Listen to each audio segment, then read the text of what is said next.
નમસ્કાર દર્શક મિત્રો, મા ન્યૂઝ લાઈવના કચ્છડો ખેલે ખલક મેં કાર્યક્રમમાં આપ સૌનું સ્વાગત છે. હું કૃષ્ણકાંત ભાટિયા. મિત્રો, મા ન્યૂઝ ચેનલ આ વર્ષે 19 વર્ષ પૂરા કરીને 20મા વર્ષમાં મંગલ પ્રવેશ કરે છે. ત્યારે સ્વાભાવિક છે કે અમારા મનમાં હર્ષની લાગણી હોય. તમે બધાએ પણ મા ન્યૂઝ સાથે ગાઢ નાતો રાખ્યો છે, એને નિભાવ્યો છે, આ ચેનલને ખૂબ સ્નેહ આપ્યો છે. તે બદલ પણ હું મા ન્યૂઝના પરિવાર વતી આપ સૌનો આભાર વ્યક્ત કરું છું. અને હા, આ ચેનલનો લોકપ્રિય કાર્યક્રમ કચ્છડો ખેલે ખલક મેં નો આજે 73મો એપિસોડ છે અને અમારી ગતિ 100 એપિસોડ તરફ છે. 100 એપિસોડ પૂરા થશે એટલે કંઈક નવું કરવાની પણ મનમાં ખૂબ ઈચ્છા છે કે 100 એપિસોડમાં કચ્છની જુદા જુદા ક્ષેત્રની 100 પ્રતિભાઓ અને એમને પૂછાયેલા જે પ્રશ્નો, લગભગ 100 એપિસોડમાં 2700 જેટલા પ્રશ્નો થશે. અને દર્શક મિત્રો, તમે જુઓ છો અમારા આ બધા કાર્યક્રમો, અમારો એ પણ પ્રયાસ હોય છે કે કોઈ પ્રશ્ન બેવડાય નહીં, એ પ્રશ્નનું પુનરાવર્તન ન થાય. જોઈએ માં આશાપુરા કેવી રીતે અમારી આ ઈચ્છા પૂરી કરે છે. 100 એપિસોડ પૂરા થશે એટલે એ 100 પ્રતિભાઓને પૂછાયેલા પ્રશ્નો, એમણે આપેલા જવાબ, એ બધાને ગ્રંથસ્થ કરવા છે અને એક આખું ડોક્યુમેન્ટ તૈયાર કરવું છે કે જેથી ભવિષ્યમાં પણ આ કચ્છના જે 100 સર્જકો છે એના વિશે આવનારી નવી પેઢી છે એ પણ જાણી શકે. અને મિત્રો, આપણે આ કાર્યક્રમમાં જુદા જુદા ક્ષેત્રની પ્રતિભાઓને બોલાવી છે. એમાં કાર્ટુનિસ્ટ પણ હોય, એમાં કોઈ સર્જક પણ હોય, એમાં કોઈ કવિ પણ હોય. ત્યારે આજે આપણી વચ્ચે મા ન્યૂઝના સ્ટુડિયોમાં સંગોષ્ઠી કરવા માટે ભાઈ શ્રી કપિલ ગોસ્વામી અહીંયા આવ્યા છે. ત્યારે કપિલ, તમારું ખૂબ ખૂબ સ્વાગત છે. કપિલ ગોસ્વામી એટલે બહુ આયામી પ્રતિભા. મારે જો શબ્દોથી એમની સાથે એમનો કોઈ પરિચય આપવો હોય તો મને લાગે છે શબ્દો ટૂંકા પડે. ત્યારે મારી કેટલીક કાવ્ય પંક્તિઓ છે, એ કાવ્ય પંક્તિઓ દ્વારા આજે ભાઈ કપિલ ગોસ્વામીનો હું આપને પરિચય આપવા માગું છું. ये एंकर भी हैं, बैंकर भी हैं, कॉमेडियन और एक्टर भी हैं. वाह! ये एंकर भी हैं, बैंकर भी हैं, कॉमेडियन और एक्टर भी हैं. फिल्मों में भी इनका जादू चलता है. फिल्मों में भी इनका जादू चलता है. ये रेडियो जॉकी भी हैं. ये न्यूज़ रीडर की भूमिका में भी बड़े जंचते हैं सभी को. ये न्यूज़ रीडर की भूमिका में भी बड़े जंचते हैं सभी को. कपिल सत्य प्रकाश भी हैं. दाल भात के ये रोकी भी, दाल भात के ये रोकी भी हैं. તો ચાલો આપણે મિત્રો કપિલ ગોસ્વામી સાથે આજે સંગોષ્ઠી કરીએ, એમની સાથે પ્રશ્નોત્તરી કરીએ અને જાણીએ, સમજીએ એમનું જે વ્યક્તિત્વ છે એને. કપિલ સર, શેક્સપિયરે ભલે એમ કહ્યું હોય કે what is in A name, કે નામમાં શું રાખ્યું છે, પણ નામ એ વ્યક્તિની ઓળખ છે. બિલકુલ. નામ વ્યક્તિત્વનો સ્પર્શ છે. હવે તમારું નામ કપિલ, કપિલનો અર્થ જો જોઈએ તો ઘેરા બદામી રંગનું. હવે આ અર્થ જે છે એ વિશેષણ તરીકે વપરાય છે. અને સાંખ્ય દર્શનના પ્રણેતા કપિલ મુનિ, એ નામ, એ સંજ્ઞા છે. હવે તમારું વ્યક્તિત્વ તો બહુ આયામી છે, કેટલા બધા રંગો છે એમાં. તમે એન્કર છો, બેન્કર છો, કોમેડિયન છો, ડ્રામા આર્ટિસ્ટ છો, ન્યૂઝ રીડર છો, રેડિયો જોકી છો, ફિલ્મોમાં કામ કરો છો, તખ્તાને ગજાવો છો. આ બધા તમારા સ્વરૂપ છે. તો હું પહેલો જ પ્રશ્ન તમને એ પૂછું કે આ બધા જે તમારા સ્વરૂપ છે એમાં સૌથી વધારે ગમતું તમારું સ્વરૂપ કયું છે? સૌથી પહેલાં તો મારે મા ન્યૂઝનો આભાર માનવો છે કે એમણે આ સરસ મજાના પ્લેટફોર્મ પર મને બોલાવ્યો છે. મારે આપનો ખૂબ આભાર માનવો છે, કેમ કે હંમેશા આપને પરફોર્મ કરતા જોયા છે ને આજે આપની સાથે બેસીને વાત કરવાનો મોકો મળ્યો છે એના માટે ખૂબ ખૂબ આભાર. અને પેલી જે ઇન્ટ્રોડક્શનની જે શાયરી આપે બનાવી હતી એના માટે દિલથી થેન્ક યુ.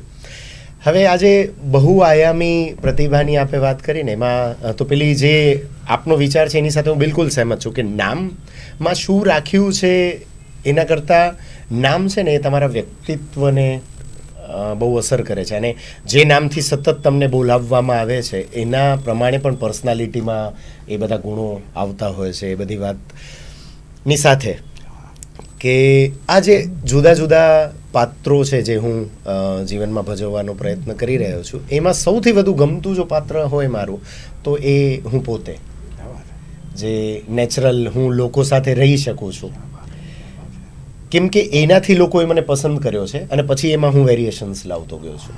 બિલકુલ બિલકુલ બિલકુલ.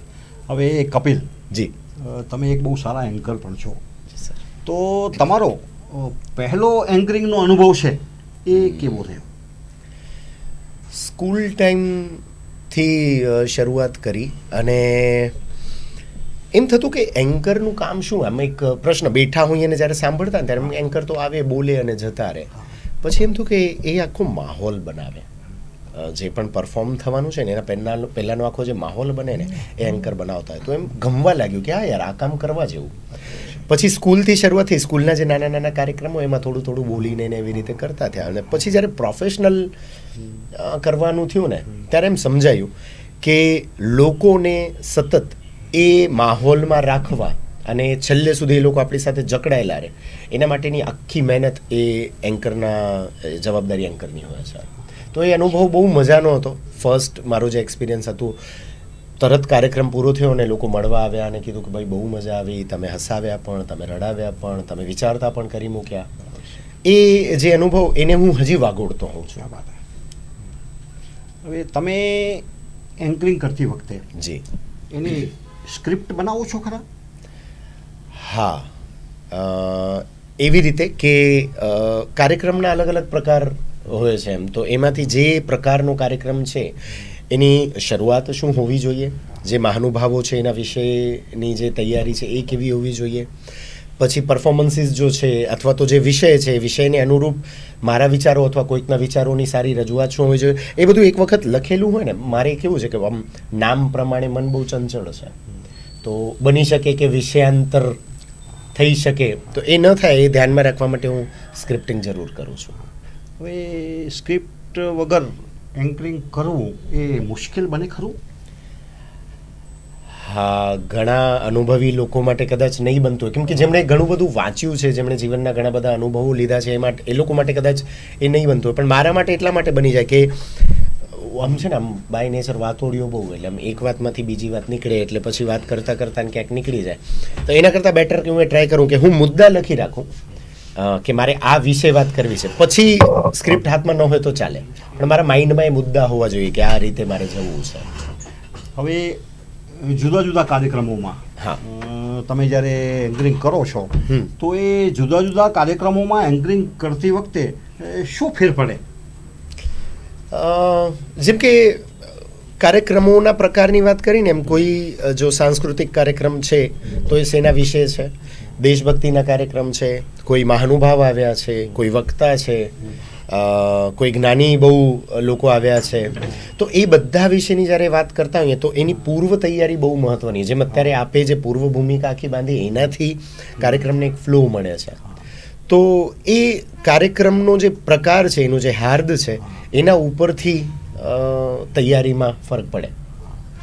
હવે એમ કહેવાય છે કે એન્કર છે કે એક્ટર છે કે ડ્રામા આર્ટિસ્ટ છે એને માટે માઇક તો બહુ જરૂરી છે. પણ સુરેશ દલાલે એક બહુ સરસ વાત કરી જી કે સંસાર છોડવો સહેલો છે પણ માઇક છોડવું અઘરું છે. સંસાર છોડવો સહેલો છે પણ માઇક છોડવું અઘરું છે, અને માઇક મુખી વક્તાઓનું બોલવાનું પણ અઘરું છે. તો તમે એ પ્રયાસ કરો છો ખરા કે તમે માઇક મૂકીને બની જાઓ? આમાં બે વસ્તુ હું ખાસ ધ્યાન રાખતો હોઉં છું. હું કદાચ ઘણા લોકો મારા મિત્રો કે કોઈ નવા જેમને શીખવું છે, કોઈ કોન્ટેક્ટ કરતું હોય તો એ લોકોને હું કહું ક્યારે, ક્યાં અને કેટલું બોલવું, એ જો આપ ખાસ ધ્યાનમાં રાખો ને તો એક સારા એન્કર તમે બની શકો છો. અને વક્તા તરીકે પણ ખાસ એ વાત કે જે વિષય મળ્યું છે, જે મુદ્દા ઉપર તમે વાત કરવા આવ્યો છો, એને અનુરૂપ ઓછા શબ્દો અને ઓછા સમયમાં તમે કેટલું બધું ઇમ્પેક્ટફુલ બોલી શકો છો, એ વસ્તુ ખાસ. અને એન્કર તરીકે તો હું એ વસ્તુ ખાસ ધ્યાનમાં રાખું કે મારે જો બે વ્યક્તિત્વની વચ્ચે બોલવાનું છે તો હું એટલો જ સમય લઉં જેટલો એનો સ્વાદ આવે. પછી ખેંચવું તો એ વક્તાઓ સાથે પણ અન્યાય છે અને શ્રોતાઓ સાથે પણ અન્યાય છે. તો આટલું બોલીને મૂકી દેવું એ સારું લાગશે. હું ઘણી વખત મારા પોતાના થોટ્સને પણ 2-4 થોટ્સ ભેગા આવે ને એમાંથી એક વધુ ઇમ્પેક્ટફુલ કયું છે એ સિલેક્ટ કરીને બાકીના 3 હું પોતે રિજેક્ટ કરી નાખું. હવે કપિલ, તમે મને લાગે છે મોટિવેશનલ સ્પીકર પણ છો. જી સર. તો એ મોટિવેશન સ્પીચ આપતી વખતે તમે કોઈ ખાસ વિષય કે એને પસંદ કરો છો ખરા? આમ હું પ્રયાસ કરું છું કે જીવન વિશેની વાત કરું, કેમ કે મારો ગમતો વિષય છે જીવન. જીવનમાં એટલું બધું જોયું, જાણ્યું, એનાથી શીખ્યું અને હવે એ બધું કદાચ લોકો સુધી હું મારા અંદાજમાં પહોંચાડી શકું એના માટેનો પ્રયત્ન રહે છે. તો આમ પાછું જીવન એક એવું છે કે જેની અંદર બધું આવી જાય, દરેક લાગણીઓ આવી જાય, દરેક ઘટનાઓ આવી જાય. તો હું પસંદ કરતો હોઉં છું કે લાઈફ, એના માટે એક મેં બહુ એવું ટર્મ રાખી છે કે લાઈફ ઇઝ બ્યુટીફુલ. બિલકુલ. બસ નજર કો બદલો, નજારે બદલ જાય. નજર કો બદલો, નજારે બદલ જાય. અને એક કપિલ એવું છે કે જે સામે બેઠેલા જે વ્યક્તિઓ છે, જે તમને સાંભળે છે, તો એને જે સ્પર્શતા દરરોજ જે વિષય છે ને, તો એને જો તમે પસંદ કરો તો મને એમ લાગે છે કે એને બહુ ગમતું હોય છે. બિલકુલ બિલકુલ. અને એને આત્મસાત પણ કરે છે. હવે કપિલ, કોઈ પણ કાર્યક્રમ છે, એ કાર્યક્રમમાં જતા પહેલા તમે કેવા પ્રકારની તૈયારી કરો છો? બેઝિક તૈયારીની જો વાત કરું ને, હું તો મેં જે કીધું કે કાર્યક્રમનો જે વિષય છે ત્યાંનું ઓડિયન્સ કેવું હશે, એમની એજ ગ્રુપ શું હશે, તો એના માટેની તૈયારી હોય. પછી હું છે ને એક વસ્તુ ખાસ, આમ ભલે એમ કહીએ કે ભાઈ તમારે એવું વ્યક્તિત્વ સારું હોવું જોઈએ, કોસ્ચ્યુમ બીજા નંબરે આવશે, પણ આપણે થિયેટરના માણસો રહ્યા તો આપણે સમજીએ છીએ કે અંગિકમ ભુવનમ યસ્ય વાચિકમ સર્વવાંગ્યમ આહાર્યમ ચંદ્રતારાદિ. એ આહાર્યમ જે છે, કોસ્ચ્યુમ છે, એ બહુ મહત્વના હોય છે. તો હું એના માટેની પણ થોડી પ્રિપરેશન કરું કે જેવો પ્રસંગ છે એને અનુરૂપ જો કોસ્ચ્યુમ્સ પણ હશે તો એક ઇફેક્ટ જે છે એ લોકો ઉપર સારી પડશે. તો વિષયની તૈયારી, મારી વાતની તૈયારી અને મારા કોસ્ચ્યુમ્સની તૈયારી, આટલી તૈયારીઓ પર હું ખાસ ધ્યાન આપતો હોઉં છું. સારા એન્કર બનવા માટે જી કયા કૌશલ્યો કેળવવા જોઈએ? આમ તો મારું અંગત એવું માનવું છે કે સારા કે ખરાબ એન્કર નથી હોતા, પણ પ્રતિભાશાળી અને ચાલો આપણે થોડુંક કે પ્રભાવ પાડે, બિલકુલ બિલકુલ બિલકુલ એવા એન્કર બનવા માટે કેવા પ્રકારના કૌશલ્યો? એના માટે પહેલાં તો ભાષા ઉપર પ્રભુત્વ, તમારી વાણી, તમારા ઉચ્ચાર સ્પષ્ટ હોવા, શબ્દોની પસંદગી બહુ મહત્વની હોય છે. બરાબર છે. અને એની સાથે વ્યક્તિત્વ, હું ખાસ ઈચ્છું કે વ્યક્તિત્વ તમારું બહુ મહત્વનું છે. તમે જેવા આવો છો તો પહેલી નજર લોકોની તમારા વ્યક્તિત્વ ઉપર પડે છે અને ત્યારબાદ આપ બોલો છો ત્યારે એ વાત ઉપર ધ્યાન જાય છે. તો આ જે મુદ્દાઓ છે એની સાથે સાથે ટૂંકું અને ટચ પણ ઇફેક્ટિવ, આવું બોલવાથી તમે એક પ્રભાવશાળી એન્કર બની શકો છો. કપિલ જી, અવાજ, ભાષા, બોડી લેંગ્વેજ માટે જી તમે શું ખ્યાલ રાખો છો? અવાજ અને ભાષા માટે તો હું ખાસ મારું વાંચન, અને હું ઘણા લોકોને સાંભળું છું, મને સાંભળવું બહુ ગમે લોકોને. તો એ લોકો જે બોલી રહ્યા છે એમાં મને કોઈ લાઈન સ્પર્શી ગઈ અથવા મને કોઈ વાત સ્પર્શી, તો એમણે એવું શું કર્યું કે જે મને સ્પર્શી ગયું, અથવા તો કોઈએ લખ્યું છે તો આ વાક્યમાં એવું તો શું છે કે જે મને સ્પર્શી ગયું છે. તો એના ઉપર હું ખાસ ધ્યાન દઉં. તો મારું વાંચન, મારું સાંભળવું, અને વ્યક્તિત્વ માટે તો જે આપણા કુદરતી રૂટીન્સ જે હોય એને ફોલો કરવા, વહેલા સૂઈ વહેલા ઉઠવું, જેનાથી માઇન્ડ ફ્રેશ રહે, નેચરમાં વધુ સમય કાઢવો. હું આજે પણ કદાચ મારે કોઈ સ્ક્રિપ્ટની તૈયારી કે કરવી હોય તો હું કોઈ શાંત વિસ્તારમાં, હમીરસર છે, સ્મૃતિવન છે, હું ત્યાં જઈને બેસતો હોઉં છું. ત્યાં બેસીને તૈયારી બહુ સારી થાય, કેમ કે કુદરત પાસેથી મળેલા જે થોટ્સ છે એ લોકોને જલ્દી કનેક્ટ કરે છે. તો આ વસ્તુઓનું હું ખાસ ધ્યાન રાખું છું. હેલ્થ બહુ જરૂરી છે, કેમ કે તમે તનથી અને મનથી હેલ્ધી હશો તો તમે તમારી રજૂઆત સારી કરી શકશો. હવે એઝ અ એક એન્કર તરીકે તમે બહુ સારું પરફોર્મન્સ આપો, એના માટે તમે કોઈ એવા એન્કર છે એના કાર્યક્રમો જુઓ છો ખરા કે જેમાંથી આપણે કોઈ મોટિવેટ થઈ શકીએ? હું દરેક કાર્યક્રમ હું આમ બહુ ઓછું બનતું હોય કે મારે કોઈ કાર્યક્રમ એટેન્ડ કરવાનું થાય, કેમ કે હું એઝ એન એન્કર ઘણા બધા કાર્યક્રમમાં રહેતો હું છું. પણ જ્યારે કોઈ કાર્યક્રમમાં ગયો ત્યારે હું બે વ્યક્તિઓ ઉપર ખાસ ધ્યાન રાખું. એક તો એમના એન્કર અને બીજા જે વક્તા છે, કેમ કે એ બંને પાસેથી કંઈક ને કંઈક નવું શીખવા મળે જ. જેમ કે વેડિંગનું છે તો વેડિંગ માટેના ઘણા બધા એન્કર્સ કે જે માહોલને એકદમ લાઇટ રાખતા હોય છે, તો એ લોકો પાસેથી ઘણું બધું શીખવા મળે. સાહિત્યનો કાર્યક્રમ છે તો સાહિત્યની વાતોને કેવી રીતે ટાંકી લેતા હોય છે, એવા ઘણા બધા મિત્રો છે જે સારું એન્કરિંગ કરે છે, તો એમની પાસેથી ઘણું શીખતો હોઉં છું. હવે કોઈ એવો મોટિવેશનલ સ્પીકર છે કે જે તમને ગમતું હોય? પરિસ્થિતિ અને સમય પ્રમાણે બદલાતા રહ્યા છે, પણ ઘણા બધા એવા લોકો કે જેમની પાસેથી કંઈક ને કંઈક શીખ્યો છું. ઘણા બધા નામો આવશે અહીંયાથી, જેમાં જો કદાચ હું શરૂઆત કરીશ ને તો પૂજ્ય મોરારી બાપુથી થશે. મારા પ્રિય વક્તા છે. એક્ઝેક્ટ.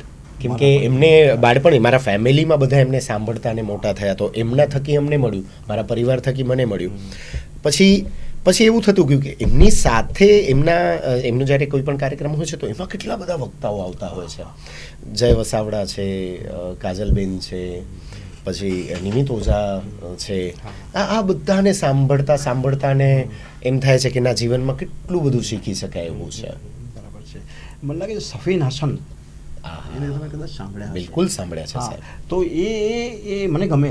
એ જ્યારે વક્તવ્ય આપતા હોય ગીતા વિશે કે કૃષ્ણ વિશે, ત્યારે એ ગમતું હોય છે. તો તમે એને ક્યારે સાંભળો છો? બિલકુલ. મેં ઇનફેક્ટ હમણાં થોડા ટાઈમ પહેલાં જ રીલમાં એમનું એક સરસ મજાની એક વાત આવી છે. કૃષ્ણના પાત્રને બહુ સારી રીતે વર્ણન કરી રહ્યા હતા કે ભાઈ આવી રીતે એક જેલમાં જેમનો જન્મ થયો અને એમ કરીને માણસ ક્યાં સુધી પહોંચ્યા, એમનું જે વર્ણન એમણે બહુ સારી રીતે કર્યું. તો મેં ત્યાર પછી તેમને કન્ટિન્યુ ફોલો કર્યા અને બહુ સારું બોલે છે. મેં એમને સાંભળ્યા ત્યારે મને એક વસ્તુ એમની ગમી કે એમના જે કંઈક વિચારો છે એમાં મૌલિકતા છે, એ કોઈને ઉઠાવેલું નથી બોલતા. એક્ઝેક્ટ એ છે. હવે કપિલ, સ્ટેજ પર તમે તમારો આત્મવિશ્વાસ કઈ રીતે જાળવો છો? આત્મવિશ્વાસની જ્યારે વાત આવે ને ત્યારે મને હંમેશા એક મારું પોતાનો એક થોટ છે કે અનુભવથી આત્મવિશ્વાસ વધે છે. તો જેમ જેમ જીવનના અનુભવો લેતા ગયા એમ આત્મવિશ્વાસ વધતો ગયો. પણ પહેલું જે હોય છે ને, આમ હંમેશા મારું બહુ ગંભીર વાતો હું બહુ લાંબા ટાઈમ નથી કરી શકતો, મને ડૉક્ટરે ના પાડે છે. એમાં એવું કે પ્રેમમાં પહેલું પગલું અને શિયાળામાં નાતી વખતે પહેલું ડબલું બહુ મહત્વનું હોય છે. ક્યાં વાત. તો એ વસ્તુને મેં ધ્યાન રાખ્યું કે જ્યારે કોઈ કાર્યક્રમ કે સ્ટેજ ઉપર કંઈ પરફોર્મ કરવા જાઓ છો ને, એ પહેલું કોન્ફિડન્સ જે મનમાં ભરીને જાઓ છો કે હા હું કરી શકીશ અને હું બહુ સારી રીતે કરીશ, આ પોતાની જાત સાથે વાત કરી અને પછી યા હોમ કરીને કૂદી પડવું. તો હું એવી રીતે મારી સાથે ઘણી વાતો કરતો. બરાબર છે.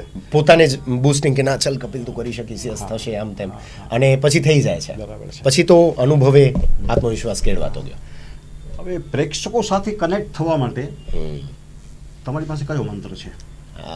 કારણ કે મેં જોયું છે તમારા કાર્યક્રમોમાં કે તમે બહુ જલ્દી કનેક્ટ થઈ જાઓ છો એમની સાથે, તમારા તાર જલ્દી જોડાઈ જાય છે. તો એના માટે કયો મંત્ર તમે સાધ્ય કર્યો છે? એક વાત હું મારી જાતને હંમેશા કહું કે પ્રેક્ષકો જ્યારે મને સાંભળવા આવ્યા છે અથવા જે પણ કાર્યક્રમ માટે આવ્યા છે, એમને શું ગમશે એ મારે રજૂ કરવું જોઈએ.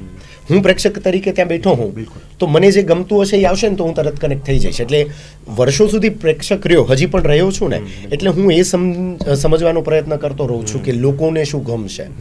તો એમને ગમતી વાતથી જો શરૂઆત કરીએ ને તો એ પહેલી જ વારમાં લોકો તરત કનેક્ટ થઈ જતા હોય છે. બિલકુલ બિલકુલ. હવે કપિલ જી. તમે એક સારા કોમેડિયન છો, મેં જોયા છે તમને અરે સર. સ્ટેજ ઉપર ડ્રામામાં. તો એ તમે જ્યારે કોમેડી કરો છો જી. ત્યારે કોઈ એ કોમેડી કરતી વખતે તમારા મનમાં કોઈ ખાસ વિષય હોય છે ખરો?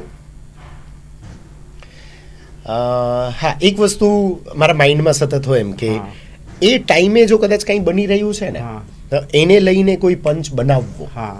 એટલે સમજો અમે તો સૌભાગ્યશાળી છીએ કે આપ જેવા અનુભવી લોકો અમારા ડ્રામા જુએ છે અને આપની સામે અમે લાઈવ પ્રસ્તુતિ કરી શકતા હોઈએ છીએ. તો સ્ક્રિપ્ટ જતી હોય અને એની સાથે તરત કોઈ ઘટના બની તો એને લઈને કોઈ પંચ આવ્યો તો લોકો તરત જોડાશે અને એ બહુ ટાઈમ સુધી યાદ રહેશે લોકોને.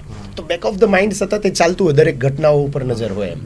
પણ રોજિંદા જીવનની બનતી ઘટનાઓ છે ને એ વધુ મને એમ લાગે છે કે બહુ સારી રીતે પ્રેઝન્ટ કરી શકાય છે. હવે કોમેડી તમે જ્યારે કરો છો જી. ત્યારે એ કોમેડી કરતી વખતે તમારો કોઈ કોમેડિયન ખાસ પ્રેરણા સ્ત્રોત હોય, એ કોઈ છે ખરો? આ વાતને છે ને હું થોડુંક એવી રીતે લઈશ. મને શાહબુદ્દીન સાહેબને મેં ઘણા સાંભળ્યા છે. બિલકુલ. એ એક બહુ સારી વાત કહેતા હોય છે કે જ્યાં સુધી તમે દુઃખનો અનુભવ નહીં કરો ને ત્યાં સુધી તમે હાસ્ય ઉત્પન્ન નહીં કરી શકો. અને એના પછીથી એક જીવનમાં ગાંઠ વાળી લીધી કે જેટલા પણ લોકો છે જે દુઃખ અનુભવી અને નીકળ્યા છે છતાં એ લોકો હસી રહ્યા છે, એ લોકો મારા પ્રેરણા સ્ત્રોત છે કે જેમણે દુઃખ અનુભવ્યું છે પણ એ લોકો સુધી નથી પહોંચવા દીધું અને હાસ્ય પીરસ્યું છે.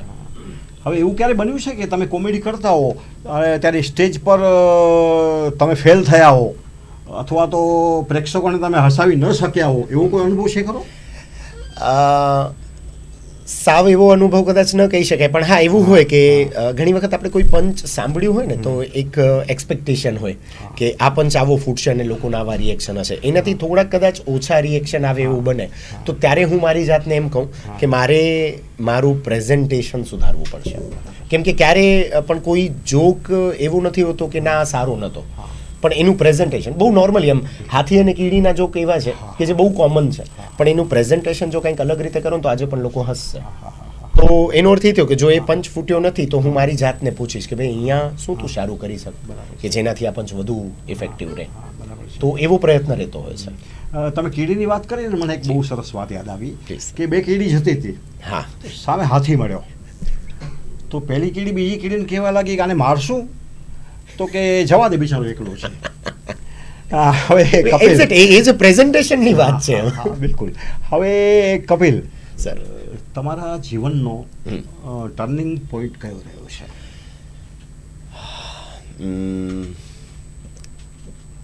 ઘણા બધા એવા રહ્યા. ઘણી બધી ઘટનાઓ એવી ઘટી જીવનમાં કે જેણે હંમેશા કંઈક ને કંઈક કરવા માટે પ્રેર્યા.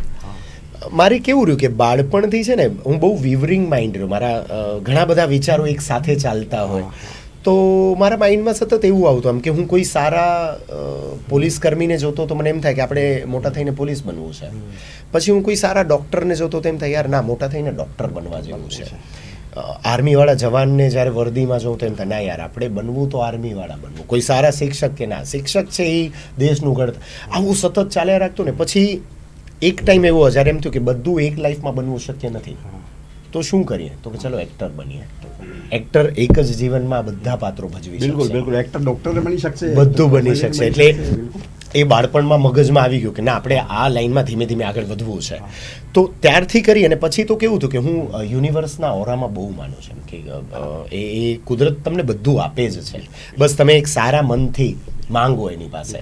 તો એ પછી નાનપણથી એ માંગવાનું શરૂ કર્યું અને પછી ઘણા બધા એવા ચાન્સ કુદરત મને આપતી ગઈ કે જેને લઈને હું આગળ વધતો ગયો. અને સૌથી મોટું પબ્લિક સ્પીકિંગનો જો કોઈ ચાન્સ મળ્યો હોય ને તો જે અત્યારે રણોત્સવ થાય છે એ પહેલાં કચ્છ ઉત્સવ તરીકે અહીંયા થતું ભુજમાં જ, અને એનું કદાચ બીજું જ વર્ષ હતું અને GMDC હાઉસ આપણે ત્યાં હતું અત્યારે જ્યાં હોટલ છે ત્યાં બે પરફોર્મન્સની વચ્ચે એક ગેપ પડ્યો આપણા કચ્છી કલાકારો પરફોર્મ કરતા હતા ને વચ્ચે ગેપ પડે તો કીધું ઓડિયન્સમાંથી કોઈને કાંઈ બોલવું છે.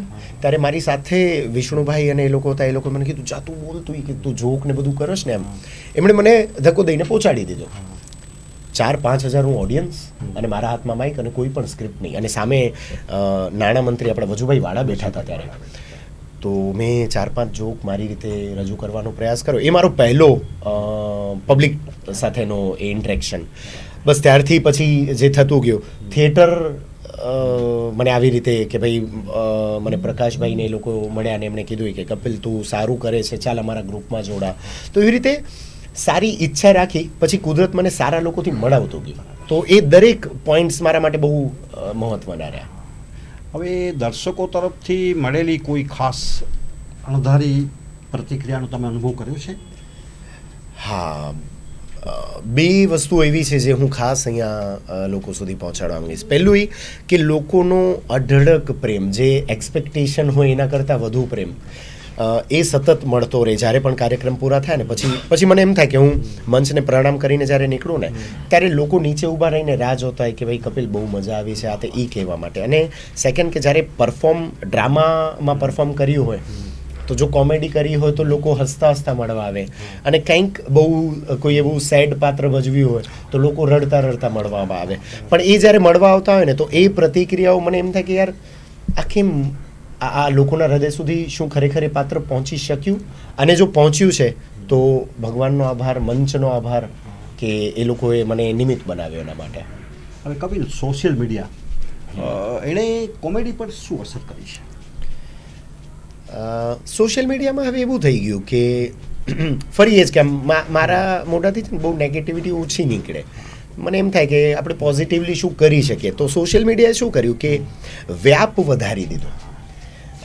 પહેલાં એવું થતું કે કોઈ એક જોક કોઈ સારો બનતો ને તો એ ધીમે ધીમે લોકો સુધી પહોંચતો અને ઘણો ટાઈમ ચાલતો. હવે સોશિયલ મીડિયાથી બહુ ક્વિકલી બધું થઈ ગયું એમ કે એક જોક બન્યો, એક કોઈ સારી એવી ફની અથવા ઇમોશનલ ઘટના બની અને એ તરત લોકો સુધી પહોંચી ગઈ. તો હવે લોકોએ સતત પોતાની જાતને અપડેટ કરવું પડે છે કે ભાઈ આજે આ જોક બન્યો, 2 દિવસ ચાલશે પછી જૂનો થઈ જશે, તો હવે શું કરવું? તો લોકો નવું નવું કંઈક એમાં કરતા રહે છે. તો રીલ્સ અને શોર્ટ્સે છે ને ચેલેન્જીસ વધારી દીધી કે તમે નવું ઓછા ટાઈમમાં શું આપી શકશો. એટલે સતત લોકો એ પ્રેશરમાં હવે કરી રહ્યા છે. બરાબર છે. મને ધ્યાન છે સાબુદ્દીન રાઠોડ એકવાર એવું કહ્યું હતું અસ્મિતા પર્વમાં કે મેં વર્ષો સુધી એવું હાસ્ય પીરસ્યું છે કે જે હાસ્ય આખું કુટુંબ ફેમિલી સાથે બેસીને માણી શકે. તો તમને એવું લાગતું નથી કે હમણાં સોશિયલ મીડિયા ઉપર થોડુંક જે હાસ્ય છે એ શીર્ષનું થઈ ગયું છે?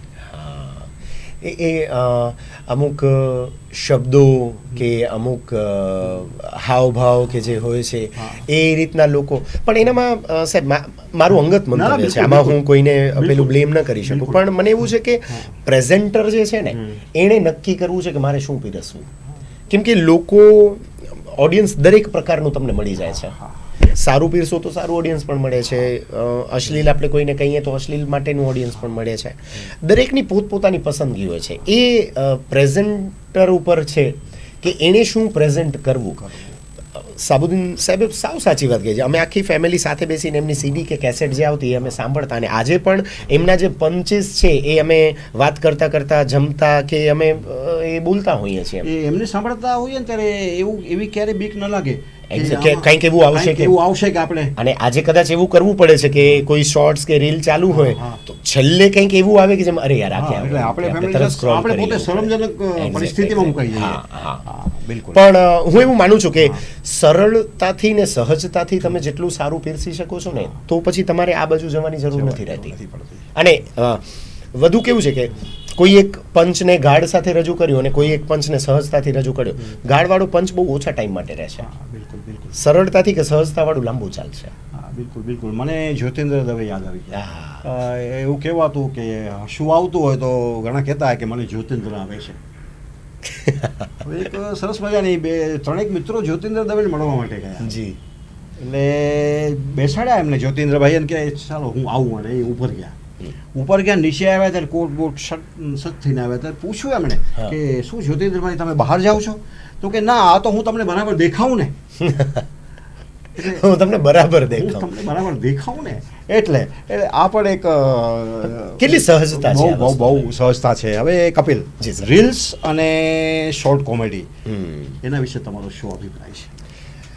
રીલ્સ અને શોર્ટ કોમેડી જેમ આપણે આગળ વાત કરી કે ચેલેન્જિંગ તો થઈ ગયા. હવે એની સાથે કેવું થયું કે બંને પાસા ઉપર જો ધ્યાન રાખીએ ને તો એક જે ધીરજ હતી ને એ લોકોની હવે ખૂટતી જાય છે હા. આના કારણે.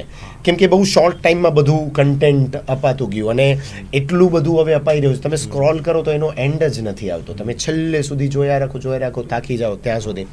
તો રીલ્સ અને શોર્ટે બે કામ કર્યા. પહેલું તો એ કે એક તો ધીરજ લોકોની ઓછી થઈ ગઈ, પણ બીજું એ કર્યું કે કન્ટેન્ટ ક્રિએટર્સ છે હા. એના માટે એ 15, 20, 30 સેકન્ડમાં તમે શું એવું કરી શકો કે જેનાથી લોકો તમને પસંદ કરે, એને લાઇક મળે અથવા એના વ્યૂઝ વધે.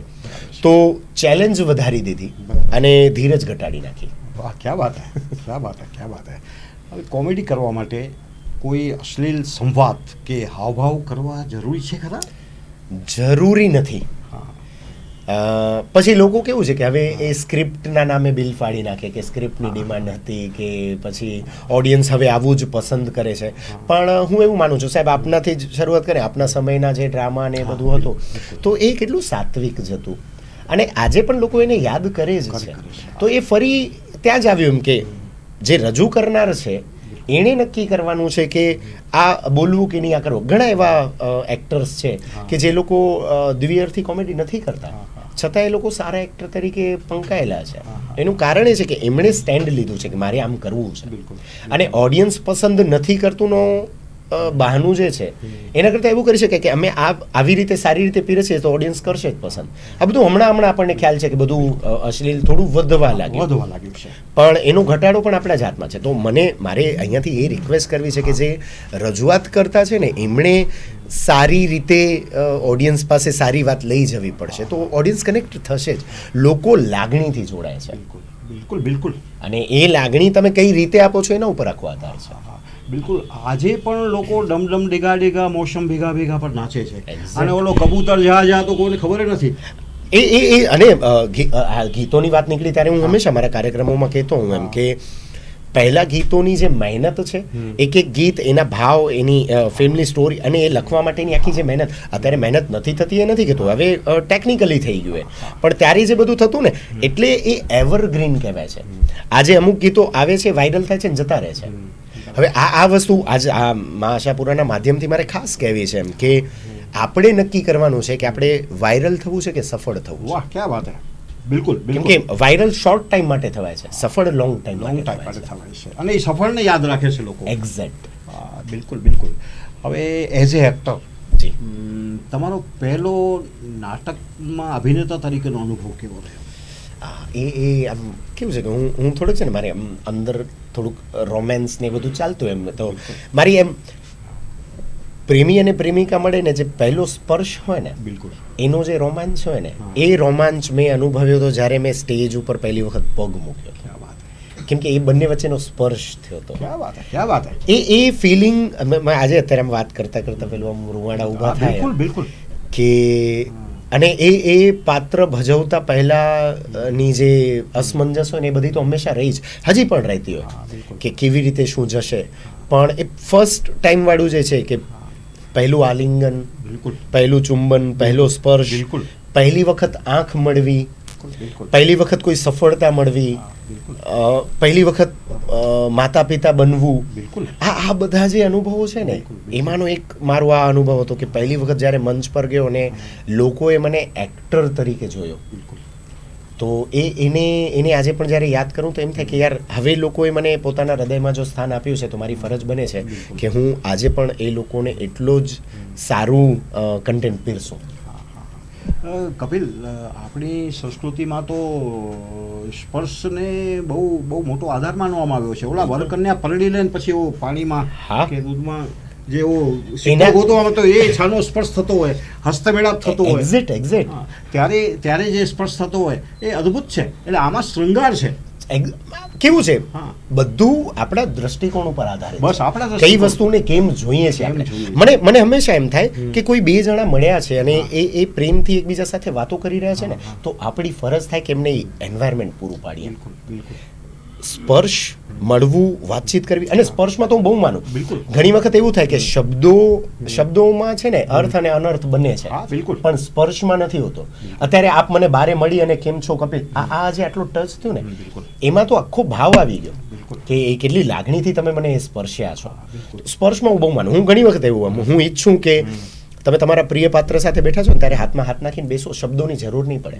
બિલકુલ. લાગણીઓનું આદાન પ્રદાન ત્યાં જ થઈ જશે. બિલકુલ મૌન અને- મૌનમાં થઈ જાય. અને બીજું મને મારી ગમતી કોઈ વસ્તુ છે કે હું સ્ટેજ ઉપર ઘણી વખતે કરતો હોઉં છું કે મને કોઈનું પરફોર્મન્સ બહુ ગમ્યું કે કોઈ, તો હું એને આલિંગન આપું. ક્યાં વાત હે, ક્યાં વાત હે. સાયકોલોજી એવું કહે છે કે 20 સેકન્ડથી વધુ જો તમે કોઈને આલિંગન આપો છો તો એ તમારા મગજના એ પોઝિટિવ રસો ઝરે છે અને એક કનેક્શન બંધાય છે. બિલકુલ, બિલકુલ. અને આનું એક તાજું ઉદાહરણ મારે હમણાં થયું કે ડૉક્ટર નિમિત ઓઝા સાહેબ આવ્યા હા, હતા. ડૉક્ટર નિમિત અને એમની સાથે વાતચીત ચાલી રહી હતી અને ત્યારે અમારું આ વિષય ઉપર વાત નીકળી, આલિંગન વિશે વાત નીકળી. કાર્યક્રમ પૂરો થયો પછી મેં નિમિત સાહેબને કીધું, મેં સર મારે આપને હગ કરવી છે એમ. તો મને કહે અરે પ્લીઝ. અમે બંને ગળે મળ્યા. ગળે મળીને હું છૂટો પડતો હતો ને તો નિમિત સાહેબે બહુ સારી વાત કીધી, કપિલ ઊભો રહે, 20 સેકન્ડ નથી થઈ હજી. અરે ક્યાં વાત હે. એટલે એ બોન્ડિંગ જે બંધાવવાની બિલકુલ, બિલકુલ. તો આ સ્પર્શ છે ને બહુ મહત્વનું છે. અને હવે તો એક બહુ સરસ એક શબ્દ આવ્યો છે જી. કે આપણે હસ્તધૂનન. હા, હસ્તધૂનન હા. ખરેખર હસ્તધૂનન જી, શબ્દ છે જી. ઈ. તો કે હવે હસ્તધૂનન તો ઠીક છે, તમે આંખ ધૂનન કરો, ક્યાં વાત હે, ક્યાં વાત એમ આંખોથી મળવું કોઈ આંખોથી મળો કોઈને. એટલે બહુ બહુ બહુ અદ્ભુત છે. વાહ. હવે કપિલ, જી. પાત્રમાં પ્રવેશતા પહેલા તમે કેવી તૈયારી કરો છો? પાત્રમાં પ્રવેશતા પહેલાની તૈયારીઓ છે ને એ સ્ક્રિપ્ટથી શરૂ થાય હા. કે સ્ક્રિપ્ટ કેવી છે, સ્ક્રિપ્ટનું જોનરા શું છે, પછી આખો એનો માહોલ શું બને છે, એમાં મને જે પાત્ર મળ્યું છે એ પાત્ર આ બોલી રહ્યું છે કે આ કરી રહ્યું છે, તો આવું એ શું કામ કરી રહ્યું છે, એની આગળની લાઈફ શું હશે અને અત્યારે એ શું જીવી રહ્યું છે. અને આ બધું મને લકીલી શીખવા મળ્યું મારા શ્રી ગણેશ કચ્છી નાટ્ય ગ્રુપના જે પણ મહાનુભાવોએ મને શીખવ્યું, મારા જે કલીગ્સ છે મને શીખવ્યું. પછી અભિષેક શાહ સાહેબના વર્કશોપ મેં એટેન્ડ કર્યા તો એમની સાથે જતાં આ બધું શીખવા મળ્યું. તો પાત્રની તૈયારી માટે જે કેરેક્ટર તમને મળ્યું છે એની પહેલાંની લાઈફ કેવી રહી હશે, ત્યારે આજે એ જઈને આવું કરી રહ્યો છે, તો એ તૈયારી હું કરું છું. પછી એની બોડી લેંગ્વેજ અને ચાલ, આ બંને બહુ હાવભાવ પછીના નંબરે આવે છે, પણ એની ચાલથી આખું પાત્ર બદલાઈ જતું હશે. તો એ પાત્ર જો પોલીસનું છે તો કેમ ચાલતું હશે, એ ચોર છે તો કેમ જતો હશે, એ ગુનેગાર છે તો શું કરતો હશે. આ રીતનું બધી તૈયારીઓ કરી અને પછી પ્રયાસ કરીએ કે એને પછી વાચિકમમાં પણ ફેરફાર કરીએ અને પછી આખું પ્રેઝન્ટેશન લાવીએ. હવે અત્યાર સુધીની તમારી એક અભિનેતા તરીકેની જે યાત્રા રહી, એમાં તમારો સૌથી પડકારરૂપ પાત્ર કયા? બે પાત્રો હું તરત મારા માઇન્ડમાં જે આવે છે કે એક તો ખેલ ખેલ મેં ખટી વ્યાસી એક કચ્છી નાટક અમે જોયું છે મેં કર્યું. એમાં સર મારે નોર્મલી હું કોમેડી ઘણા પાત્રો કરતો, એમાં મારે એક રૂડ છોકરાનું પાત્ર કરવાનું જોયું. અને છેલ્લે હું પણ રડું છું અને હું બધાની માફી માંગુ છું, એ વાળું અત્યારે કહેતા મારે આમ રોમાંચ થઈ આવે. બિલકુલ.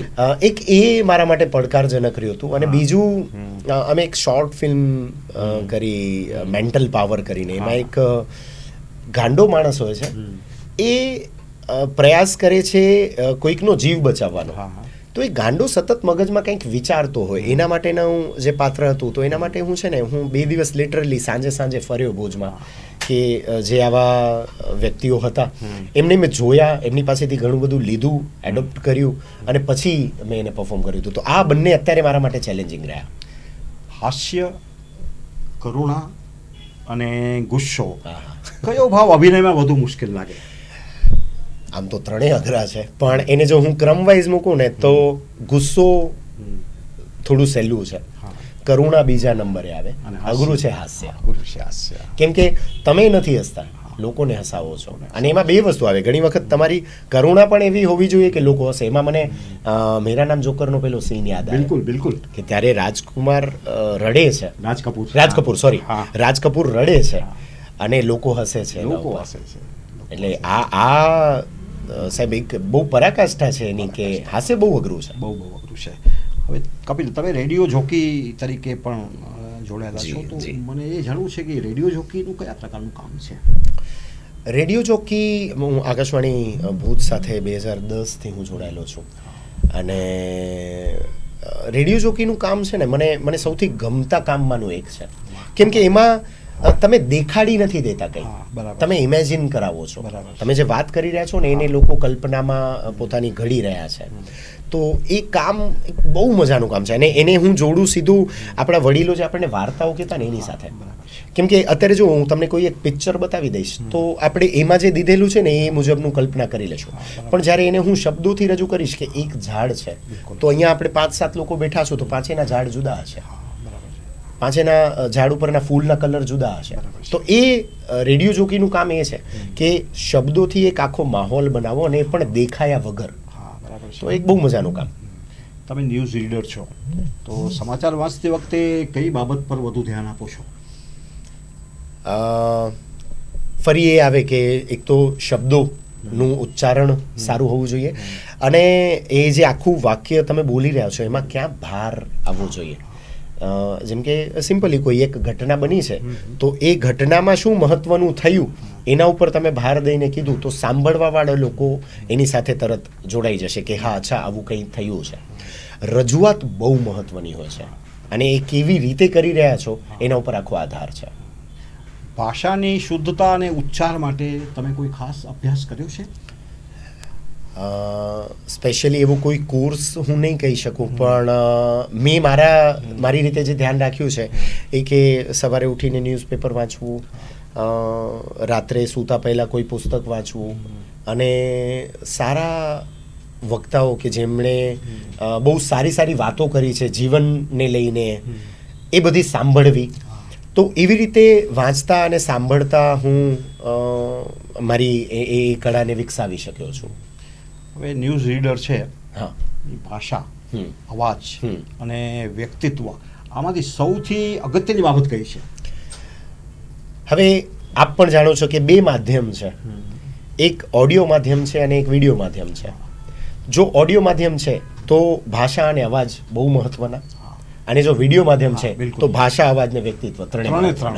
બિલકુલ. હવે કપિલ, કોઈ પ્રોજેક્ટનું તમારું કોઈ સ્વપ્ન છે કે જે હજુ સુધી અધૂરું રહી ગયું હોય? મેં બાળપણથી એક વસ્તુ જે વિચારી છે ને એને મારે હજી પણ એમ છે કે હું એને પૂરી કરીશ.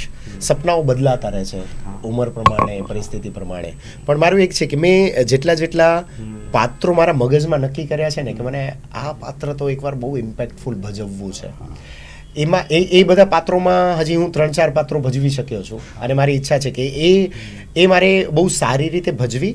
અને મારી એક બહુ ઈચ્છા, મારે સેલિબ્રિટી નથી બનવું કે લોકો જોઈને ગાંડા થાય. મારે એક કલાકાર બનવું છે કે લોકો યાદ રાખે કે યાર આણે આ જે પાત્ર ભજવ્યું, મારે આ કરવું છે.